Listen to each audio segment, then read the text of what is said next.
In the heart of a young nation bursting with energy, one man truly embodied the wild spirit of America. Theodore Roosevelt, a man born into privilege, forged by hardship, and driven by an unquenchable thirst to live life to its fullest. From a sickly boy to a man worthy of leading a nation, Roosevelt became a force of nature. Welcome back to the Historian's Table. Join me as we journey through the epic life of a man who faced charging lions, inspired greatness, and preserved the wild for generations to come. This is the epic life of Teddy Roosevelt. October 27, 1858. Theodore Roosevelt Jr. was born in Manhattan as the second of 4 children in a family of Dutch and English roots, blending Old World heritage with New World ambition. His father, Theodore Sr., a successful glass importer and philanthropist, instilled in him a love for learning and moral duty, founding the American Museum of Natural History and supporting Union causes during the Civil War.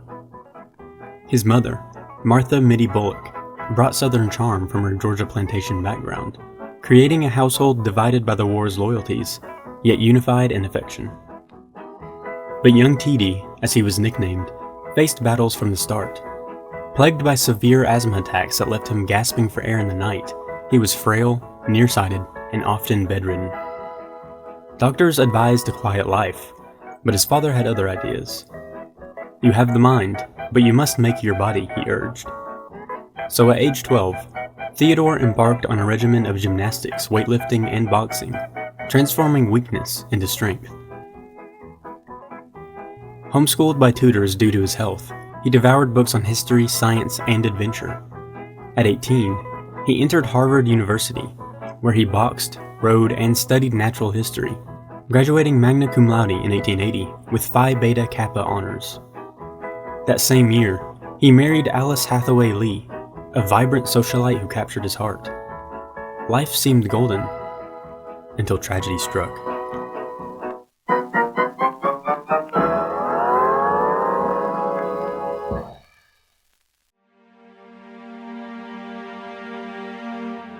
February 14th, 1884, a day etched in sorrow. Just 2 days after Alice gave birth to their daughter, also named Alice, both his wife and mother died within hours. Alice from kidney disease, Mitty from typhoid. Devastated, Roosevelt scrawled in his diary, "The light has gone out of my life." He entrusted baby Alice to his sister and fled west to Dakota Territory, seeking solace in the raw frontier. There, he became a rancher, investing in cattle and building 2 ranches, Maltese Cross and Elkhorn. Dressed in buckskin, he herded cattle, hunted bison, and faced blizzards that tested his mettle. One winter, after a thief stole his boat, Roosevelt pursued him for 3 days down the icy Little Missouri River, capturing him and marching him 45 miles to justice. The Badlands healed him, turning the grieving widower into a rugged cowboy. By 1886, a brutal winter wiped out his herd, costing him half his fortune. He returned east, remarrying his childhood friend Edith Kermit Carow in London. They settled at Sagamore Hill in Oyster Bay, New York, where they raised 6 children: Alice, Theodore Jr., Kermit, Ethel, Archibald, and Quentin. Roosevelt's political fire ignited early. At 23, he was elected to the New York State Assembly as a Republican, the youngest ever. He battled corruption in the Millionaires Club, exposing scandals and pushing civil service reforms. After his Western journey, he ran for mayor of New York in 1886, but lost. Undeterred, President Benjamin Harrison appointed him to the U.S. Civil Service Commission in 1889, where he enforced merit-based hiring over patronage. In 1895, as New York City Police Commissioner, he prowled the streets at night in disguise, rooting out corrupt cops and enforcing blue laws, even closing saloons on Sundays, earning enemies. His determination caught eyes. In 1897, President William McKinley made him Assistant Secretary of the Navy. Roosevelt modernized the fleet, preparing for conflict with Spain over Cuba.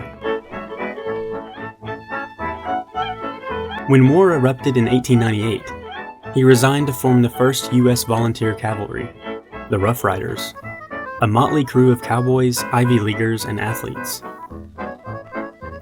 In Cuba, under blistering fire, Roosevelt led a daring charge up Kettle Hill, waving his hat and shouting encouragement. "Are you afraid to stand up when I am on horseback?" he yelled as bullets whizzed by. The victory made him a national hero, though malaria and losses haunted him. Back home, he was elected New York governor in 1898, tackling corporate abuses and conservation. Party bosses, fearing his independence, sidelined him as McKinley's vice presidential running mate in 1900. But fate intervened. On September 6, 1901, an assassin shot McKinley at the Pan American Exposition.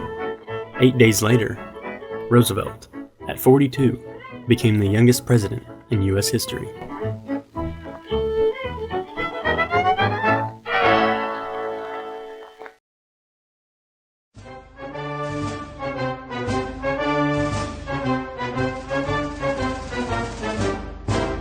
Roosevelt exploded into the presidency like a dynamo. He renamed the executive mansion the White House and opened its doors to boxers, explorers, and artists. His square deal promised fairness for all, workers, businesses, and consumers. In 1902, he mediated the anthracite coal strike, the first president to intervene in labor disputes, averting a winter fuel crisis and securing better wages. Conservation was his passion. Influenced by his Dakota days, he set aside 230 million acres, national forests, game preserves, bird reservations, and 5 national parks, including Crater Lake and Mesa Verde. He created the U.S. Forest Service under Gifford Pinchot and championed the Antiquities Act, protecting sites like Devil's Tower. "Leave it as it is," he said of the Grand Canyon, with these efforts birthing modern environmentalism. He engineered Panama's independence from Colombia in 1903, securing the Canal Zone and beginning construction, a marvel completed in 1914 that linked oceans and boosted trade. He mediated the Russo-Japanese War in 1905 at Portsmouth, New Hampshire, earning the Nobel Peace Prize, the first American to win it. To showcase naval might, he sent the Great White Fleet on a 1907 to 1909 world tour. Roosevelt's life was packed with adventure. After being blinded in one eye during a White House boxing match, he switched to jiu-jitsu. He invited Booker T. Washington to dinner in 1901, the first black guest at a presidential meal. Re-elected in a 1904 landslide, he pledged not to run again, anointing William Howard Taft as successor.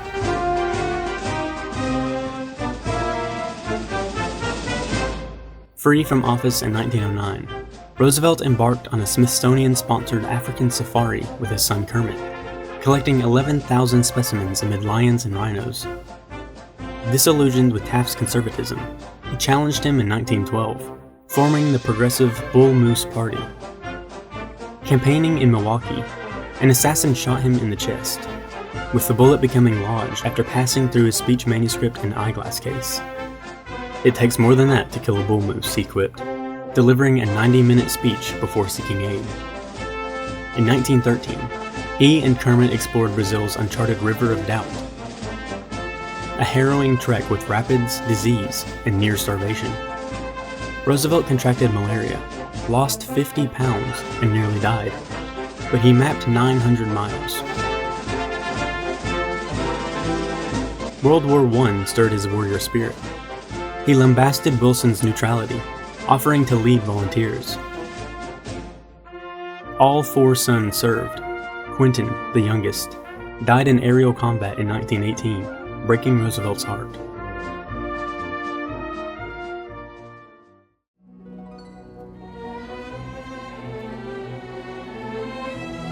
Theodore Roosevelt passed quietly in his sleep on January 6, 1919, at Sagamore Hill.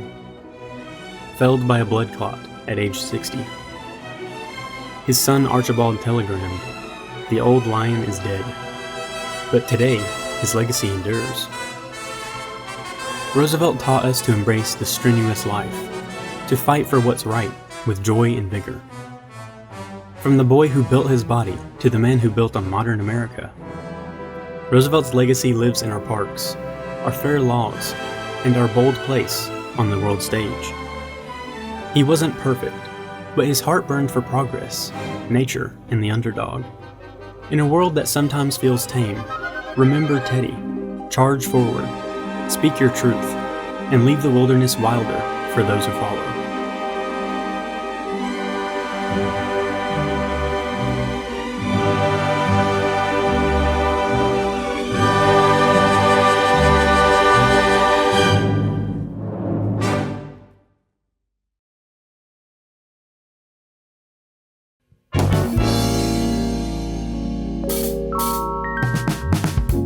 Thanks for joining me for Teddy Roosevelt's Wild Ride.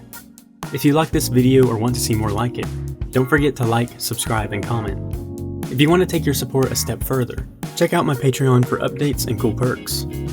The link is in the description. Remember, you always have a seat at the historian's table. Thank you for being a part of history.